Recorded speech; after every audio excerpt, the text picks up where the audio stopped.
We have like 13 minutes to get to the fourth and most important realm. And so I don't know where you'd like to begin with that, but you mentioned at the beginning that you have two hypotheses or two theories, and I'm guessing that one is the multi-state hierarchical higher order theory of consciousness. So I don't know if that's where you'd like to start or where, but I'm all ears. Yeah, okay, but no, it's not. I don't have two theories. I have two mental models, not in my head, but in my head, but in the brain. uh, so I think an important point to start with is the notion of qualia, which philosophers have given us, and David Chalmers, in particular, has talked about the hard problem. Now, David is a philosopher. The hard problem for him is a hard problem because he's a dualist and a panpsychist. He's not a physicalist. He doesn't believe that consciousness is a feature of the brain.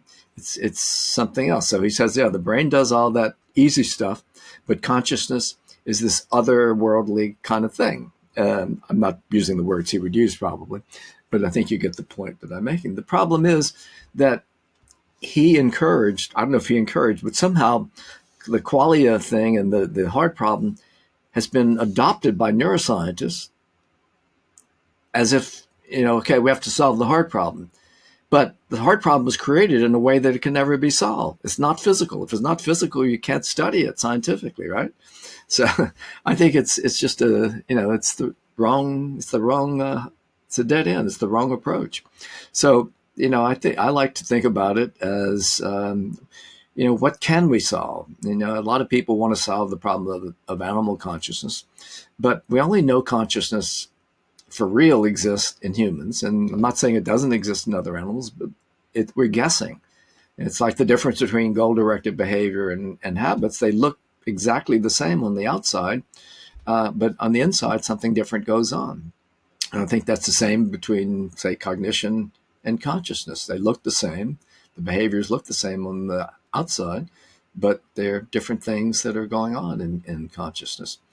And the way I like to jump away from the word consciousness, because that assumes that there's one thing called consciousness, and I don't think that's the case. And I like partitions. I'm a splitter kind of guy, and so I use Endel Talving's partition of autonoetic, noetic, and anoetic consciousness, because I think that gives us some leverage for understanding how different animals, different mammals in particular, might be conscious in ways that we are, even if we can't say for sure that they are. If we could find the neural basis, if we understood better the neural basis of those three kinds of consciousness in the human brain, we could kind of retrofit in a reverse engineering way. If an animal has this kind of circuitry, then it might have that kind of consciousness. So for the three types of consciousness, if we start with anoetic, that is the raw feeling you have of being who you are. So let's say you walk into your apartment. You don't have to say, oh, this is my apartment. You know it's yours because you've been there many times and you've learned what it's like, and it's just your apartment. It's the same with your whole being. You know what it's like to be you, what it feels like, what your aches and pains are like, whether some of those rise to the level of concern or that it's just all your body. If you think about it, you can if you do yoga or something or meditation, you meditate on your body parts. You can actually attend to what's going on in all those different parts. But you don't normally do that. You don't have to, unless you're focused to do it. If you're doing it for some reason. But normally they're just there. And that is what you are at a very fringe consciousness level. It's like at the minimal edge of what's conscious and what's not conscious. So again, you go into your house, everything, you don't have to say it's mine because it just is. But if you see some books are knocked off the shelf or chairs are, this mess, chairs are turned over and things are in a mess, then all of a sudden you've moved into noetic consciousness, which is conceptual semantic knowledge of the world and your understanding of it. And all of a sudden you know that is not right. And that moves you then into the third kind, autonoetic, which is self-awareness. And you become self-aware that something has happened to you, and you begin to worry. You have fear, you have anxiety, you're concerned about why all this happened and what it is.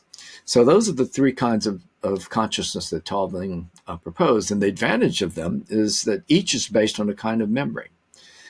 Autonoetic consciousness, self-awareness, is based on episodic memory. Semantic conceptual consciousness is based on semantic conceptual memory. And anoetic consciousness is based on procedural memory. Now, this is, you might be thinking, well, how can you have a consciousness that's based on an unconscious memory? Procedural memory is unconscious, right? Non-conscious.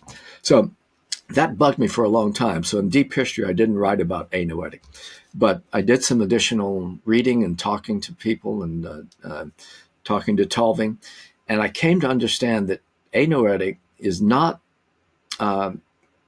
is this fringe state. It's not a pure content-rich kind of consciousness. It's just this fringe feeling of rightness. Everything is okay. Or if it's not, then you get that kind of discordance, and that bumps you up to the noetic level. So anoetic is, I think, really, really important, because I think that is the what philosophers often talk about is phenomenal consciousness. That's where the quality are. That's that essence of what it feels like, because every noetic state includes an anoetic component, and every autonoetic state includes both an anoetic and a noetic component. So it's a hierarchy of components that are building up, and you only use what you need in a given kind of situation. For self-awareness, you need all three, but for feeling of rightness, you only need that one. So I think this is an important way to think about. We can retrofit self-awareness if we can get better understanding of that. We can retrofit noetic awareness, which I think is kind of working memory, dorsolateral prefrontal cortex. We can retrofit that into monkeys and other primates, but not into rats, because they don't have dorsolateral prefrontal cortex. But all mammals have medial prefrontal cortex, where I think the anoetic comes in. And so that's why we can share that across all mammals as a kind of consciousness. So I think it's important to try to understand mammalian consciousness. A lot of people are interested in all the other kinds of animals, but at least we have some grounding, anatomical and conceptual understanding from our kind of consciousness, what might be going on in mammals that we can't possibly have in an octopus or grasshopper or anything else.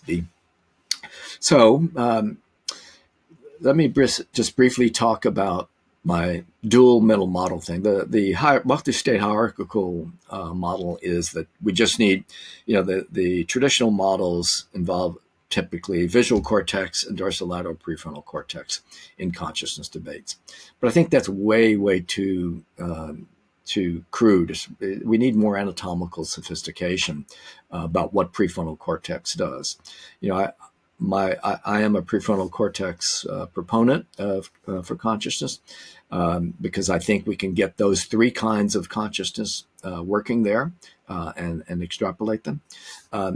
But to do that, we have to have a much richer understanding of what's going on. So if you just take dorsolateral prefrontal cortex, it's not just getting sensory information, it's getting memory information, it's getting schema, it's getting value information, it's getting homeostatic information, it's integrating all of that stuff. And all of our experiences are not unimodal, they're not just visual, they're multimodal.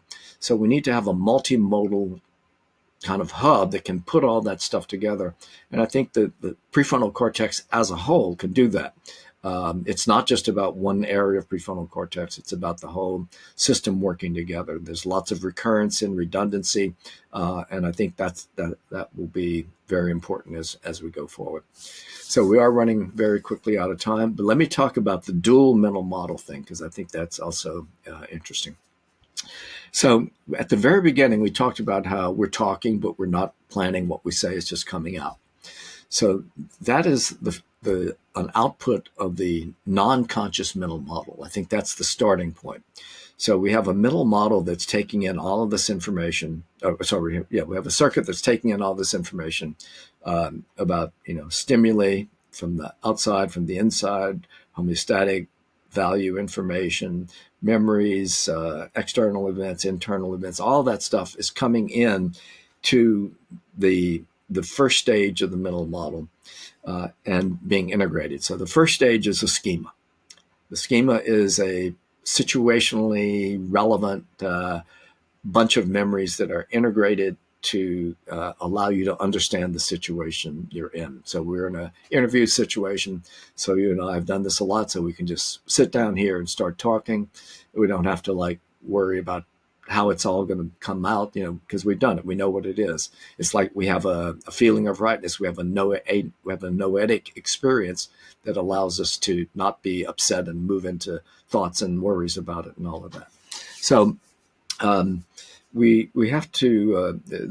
I think the schema are providing the template for all of that, and then the template, the schema is then being integrated with information, or the middle model is being the middle model is being filled with information about the schema that sets up the situation, but also about the immediate environment, also about memories and all of the other things that are going on. So it all comes together as a unit of the moment, and that unit of the moment then generates a Middleese amodal narrative. That is a neural code that can take all of those various kinds of different modality things that are being processed in the moment, put them into a whole, and then turn it into a non-modality specific amodal code that can then be used to control other systems. One system that controls is speech. So we're talking without, the middle model is controlling our speech without us consciously thinking about it. Another system that it can control is goal-directed behavior. Speech is a kind of goal-directed behavior, but it can also just be a speech act. And I think we're just doing kind of, just non-conscious speech acts, and words and ideas are coming out fairly okay. Not, I'm kind of stumbling here, but the words are coming out. You know what I'm talking about. Then the third aspect of the third tributary of this stream coming out, this amodal narrative stream, is consciousness itself. So the thing that comes out, the amodal narrative, that is the potential source of self-understanding. That is what gives us our narrative self when we become conscious of it. But it also controls your behavior and your speech. Now, what we say and what we do are not always exactly in sync in the situation. And both of those can differ a little bit from what we're conscious of, right? So the point is that there are neural pathways leading to each of those outcomes. And because there are additional processing once you leave the narrative stream, then each is going to be somewhat different because there's noise introduced in the processing channel after they divide. Now, okay, so we've got the ability to talk about the non-conscious model. We've got the ability to act on the non-conscious model, and we have the ability to use the non-conscious model to give us a conscious experience. And that information then goes back into the non-conscious middle model from the conscious middle model and gives us a processing loop that's continuously updated. But the conscious middle model can also talk, act, and be conscious of itself. So I have two middle models. One is non-conscious, one is conscious, and they serve different purposes. So but it creates a problem for studying consciousness because we never know, in an experiment, for example, which mental model is talking, acting, and so forth, and experiencing. So what's the solution? Well, I gave a lecture at Yale, and a graduate student wrote to me afterwards, and she had a solution. She said, well, she works in an area where they use this kind of AI coding of text to, for example, if you're you can tell that you've moved from one paragraph to another because the content changes and you can analyze the content and so forth. So what she suggested was that the non-conscious mental model was likely to be less coherent, be kind of jumping around from idea to idea. So the non-conscious output, mental model output, when you talk, is likely to be less coherent and so forth.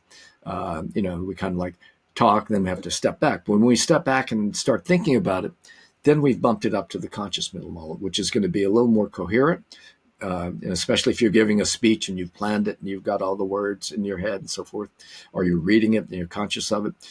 It's going to be more coherent. It's going to hold together more as a unit than one coming by the non-conscious, coming out of the non-conscious output. So, I think that it's a hypothesis. I don't have data, but I think it's kind of interesting and certainly worth generate some discussion at least.